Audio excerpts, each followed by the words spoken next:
Avant que cette vidéo commence, je tenais juste à vous prévenir que dorénavant je vais tenter de présenter des chaînes manga, certes un petit peu moins connues que la mienne parce que ça sert à rien d'en présenter des plus connues, mais voilà, je souhaitais partager quelques chaînes manga que je connaissais, et si vous avez une chaîne manga que vous souhaiteriez voir être partagée, si je la trouve intéressante, n'hésitez pas à écrire un commentaire pour me dire d'aller voir votre chaîne, j'irai regarder, et si je la trouve vraiment intéressante, j'en parlerai dans une future vidéo. Voilà, merci à tous et bonne vidéo. Salut tout le monde, bienvenue aujourd'hui pour cette nouvelle vidéo, j'espère que vous allez tous extrêmement bien depuis la semaine dernière. Aujourd'hui, nouvel avis manga sur un manga que vous m'avez énormément demandé il y a de ça quelques mois. On va parler aujourd'hui de l'Attaque des Titans, Before the Fall. Et là tu vois rien en fait, hein, voilà, ça sert à rien, on s'en bat les couilles, c'est parti.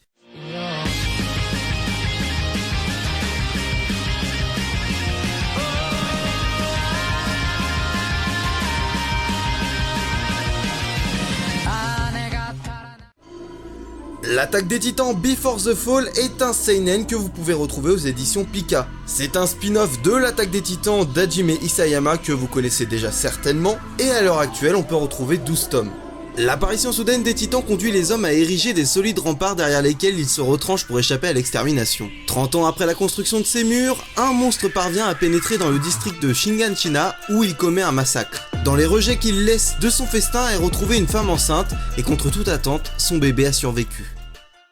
Comme vous l'avez compris, on se retrouve avec un spin-off de l'Attaque des Titans qui se passe avant, justement, l'histoire que l'on connaît déjà dans l'œuvre d'Hajime Isayama. Celle dont vous avez vu l'adaptation animée pour la plupart, et celle que vous lisez peut-être en scan ou en bouquin pour les autres. Oui, parce que je considère que la plupart des gens qui vont regarder cette vidéo connaissent déjà l'Attaque des Titans. Comme vous l'avez compris, avec le résumé, on va suivre l'histoire d'un enfant très particulier, un enfant que l'on a retrouvé dans le cadavre d'une femme enceinte qui a été régurgité par un des titans, qui avait réussi à pénétrer dans les murs, mais ça, bon, vous l'avez compris. Et donc évidemment, vous vous en doutez, cet enfant ne va pas avoir une vie facile du tout. Celui-ci se nomme Kiklo, et durant toute son enfance et la plupart de son adolescence, il va être confronté à la ségrégation et surtout à l'esclavage. Forcément, au vu de ses origines qui paraissent sombres pour les autres, la plupart des êtres humains le traitent comme un objet, et le vendent tel un esclave. Il va donc au départ se trouver dans une cellule détenue par un marchand d'esclaves, enfin du moins c'est l'impression qu'on en a, et il va être racheté par une grande famille de riches, la famille Asensio. Alors ça je dis ça de tête, je suis plus trop sûr du nom. Et en fait il a été racheté par cette famille dans le but d'entraîner le fils héritier de cette même famille, Shabi Asensio. Quand je dis entraîner, en fait Kiklo va se retrouver enfermé dans les cellules de leur château, et à chaque fois que leur fils aura besoin de venir se défouler ou de s'entraîner sur un punching ball vivant, eh bien il s'en prendra à Kiklo. Et c'est comme ça que se résument les premières années de sa vie. Il va passer son temps à être enfermé dans un cachot, très peu nourri, et à se faire battre par le fils de la famille. Par chance, il va faire la rencontre de la sœur de son bourreau qui va pour la première fois tenter de le tuer puisqu'elle a déjà vu un titan quand elle était plus jeune,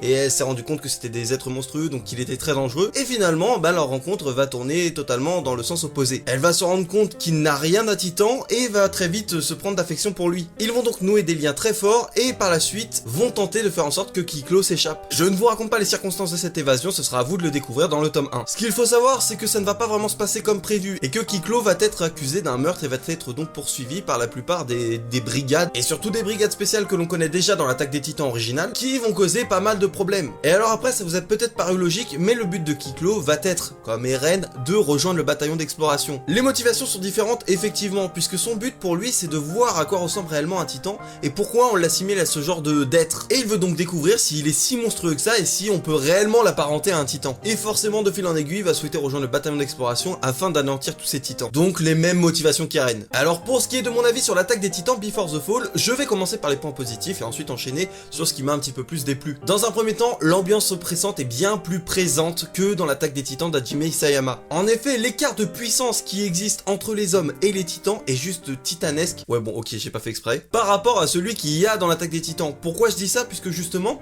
à cette période, donc 30 ans après la fondation des murs, il n'y avait toujours pas l'équipement tridimensionnel. Et donc les humains n'avaient aucune chance de vaincre un titan. D'ailleurs dans l'histoire, il paraît qu'un seul des titans a pu être vaincu par un homme. Sinon, à aucun moment les hommes ont pu tuer un seul des titans. Et cette oppression ne se trouve pas uniquement dans cet écart de pouvoir juste énorme, mais aussi dans le chara-design des titans. Là je pense que vous avez pu le constater rien qu'aux couvertures et rien qu'aux illustrations que j'aurais pu vous montrer.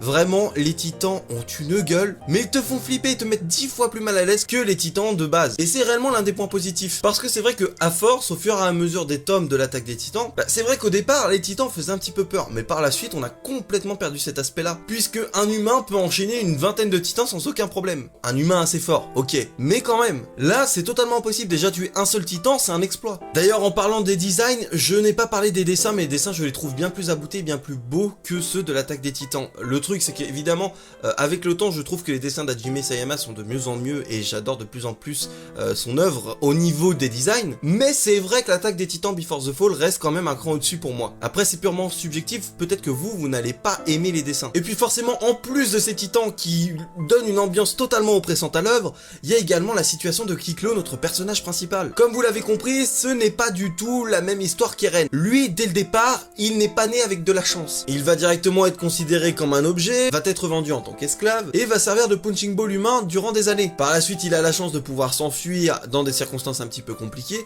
mais vous le voyez dès le départ, le personnage de Kiklo et d'Eren n'ont rien à voir, et c'est d'ailleurs l'un des points positifs majeurs. Parce que c'est vrai que pour beaucoup, et d'ailleurs pour moi aussi, le personnage d'Eren dans les premiers tomes, maintenant, bon c'est plus vraiment la même chose, mais était très énervant, hein. Il passait plus son temps à gueuler et à se plaindre qu'à réellement agir et à proposer des nouveautés. Aujourd'hui, c'est vrai qu'il est beaucoup plus réfléchi dans les scans. Bon, ça, je vous laisserai découvrir pour ceux qui ne connaissent pas les scans. Mais donc, c'est vrai que le tempérament de Kiklo est bien plus appréciable que celui d'Eren. Donc, pour ce qui est du personnage principal, c'est +1 pour l'attaque des titans Before the Fall. Après, pour ce qui est des personnages secondaires, c'est vrai que pour l'instant, il n'y en a pas tant que ça qui ont été développés. Dans l'attaque des titans de base, il y a tout le bataillon d'exploration, plus d'autres qu'on peut voir par-ci par-là. Là, c'est vrai qu'à part Carla et certaines personnes, certaines rencontres qu'ils vont pouvoir faire assez importantes et assez haut placées, que ce soit dans le bataillon d'exploration ou dans d'autres domaines, c'est vrai qu'on n'a pas trop de personnages intéressants, à part peut-être les antagonistes, et en l'occurrence Shabi Asensio. Donc ça reste quand même un point positif pour l'attaque des titans Before the Fall, mais c'est vrai que pour l'instant, on n'est qu'à 12 tomes, donc la diversité des personnages n'est pas exceptionnelle, et puis ce n'est pas réellement son but. Le but quand même de l'œuvre, c'est d'apporter des informations par rapport à l'œuvre de base. Et c'est d'ailleurs l'un des points négatifs majeurs. Pourquoi je vous dis ça? Parce que tout simplement, pour moi, lorsque je pensais lire un spin-off qui parlait de ce qui s'était produit avant dans l'attaque des titans, je m'attendais à avoir des renseignements, supplémentaires sur les titans, sur peut-être la situation dans les murs à l'époque, etc. Il y en a un petit peu, mais ce n'est pas là-dessus que va s'axer l'histoire. En vrai, on découvre très peu de nouveautés sur l'histoire de l'attaque des titans. Le récit apporte très peu de choses. Sur la plupart des tomes, on va surtout se focaliser sur le développement de l'équipement tridimensionnel, et sur comment ils vont réussir à le mettre en place, quels étaient les premiers prototypes et tout ça, comment ils vont réussir à vaincre donc les premiers titans. Mais ce n'est pas réellement moi ce qui m'intéressait, je m'attendais à autre chose, je m'attendais à avoir un petit peu plus, comme je vous le disais, d'explications peut-être sur la situation politique de l'époque, puisque pour ceux qui lisent les scans, vous voyez un petit peu la situation géopolitique dans l'attaque des titans, donc on peut se poser des questions, mais il n'y a aucune réponse à ce niveau-là. Après c'est un petit peu logique parce que c'est assez récent les révélations qu'on a eues sur la situation, donc ce serait bête de donner plus d'informations dans le spin-off, mais quand même, j'aurais voulu peut-être quelques indices, quelques références, et là ce n'est pas du tout le cas. Et c'est ça que je trouvais dommage, parce que je trouvais que l'histoire justement de Kiklo était ultra intéressante. Certes, ça n'apprenait pas énormément de choses sur l'univers de l'attaque des titans en général, donc l'intérêt du spin-off n'y est plus trop, mais quand même, je trouvais que si tu le prenais comme un manga à part, en sachant que c'est dans le même monde, mais avec une toute nouvelle histoire et pas du tout les mêmes objectifs, je trouvais que le personnage de Kiklo était parfait pour ça. Et malheureusement, je trouve qu'il n'a pas été exploité à sa juste valeur. Finalement, certes, les traits de caractère qu'il a à l'heure actuelle s'expliquent par son passé, mais on s'axe surtout sur, comme je vous le disais, le développement de l'équipement tridimensionnel et de comment ils vont réussir à vaincre les titans. Mais moi j'aurais voulu un petit peu plus de détails sur son histoire, sur comment il allait justement évoluer. On le voit un petit peu de loin, mais on passe sur Kiklo, puis on va passer à un autre personnage, puis on retourne sur Kiklo, voilà. Et je trouve que, par exemple, le personnage de Carla, donc qui est peut-être sa future petite amie, on ne sait pas, mais peu importe, celle en tout cas qui était de la famille Asensio qui l'a sauvée, eh bien, je ne trouve pas ce personnage si intéressant que ça. C'est pas non plus la fille un petit peu cruche des familles riches qu'on a souvent comme cliché dans les mangas ou dans d'autres œuvres, mais quand même, je la trouve pas géniale comme personnage. Moi, je m'éclate pas à regarder ce qu'elle peut faire, ou certes, elle va apprendre quelques trucs, ça vous le découvrirez par vous-même si vous lisez l'œuvre, mais je suis pas ultra fan du personnage de Carla. J'aurais voulu en apprendre plus sur Kiklo, ou apprendre plus, on connaît son histoire, mais peut-être voir un petit peu plus son développement, et non pas ce qui va se passer justement autour. Donc voilà, je suis un petit peu mitigé par rapport à ça, parce que certes, si de base ça s'était voulu comme une histoire qui venait compléter en donnant quelques informations sur l'attaque des titans d'Hajime Isayama, eh ben j'aurais été preneur. Mais là, ça ne le fait pas vraiment, ça apporte que des informations sur l'équipement tridimensionnel et son développement. Et à côté de ça, Kiklo, le personnage principal qui aurait pu apporter plein de choses, je trouve qu'on le voit pas assez à mon goût, voilà, ou qu'on n'apporte pas assez son évolution psychologique à mon goût.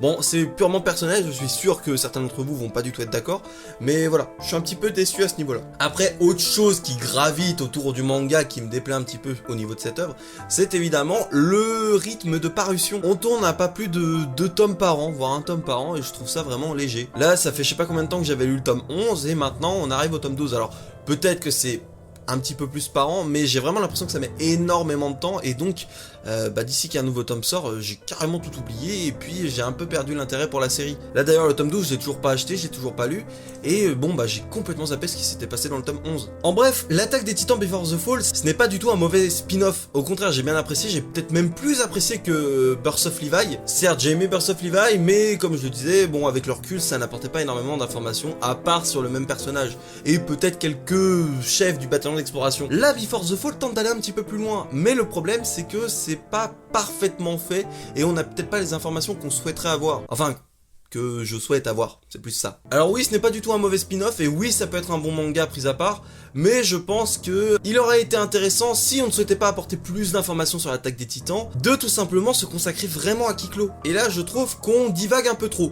Il y a toujours du Kiklo, il y a beaucoup de Kiklo, mais peut-être pas assez à mon goût. Parce que putain, il a quand même une histoire de dingue. Donc bon, voilà, j'en attends plus par la suite. Je trouve que l'attaque des Titans Before the Fall, comme je vous dis, c'est un bon manga. Ça peut se lire vraiment, si vous aimez l'attaque des Titans, n'hésitez surtout pas à aller lire le spin-off. Mais ce n'est pas un indispensable non plus. Hein, voilà, vous pouvez carrément lire la série sans avoir lu ce spin-off là. Ça ne pose aucun problème. Je sais pas si un jour il y aura une adaptation animée, peut-être que c'est prévu. Hein, je ne sais pas, ce serait peut-être intéressant.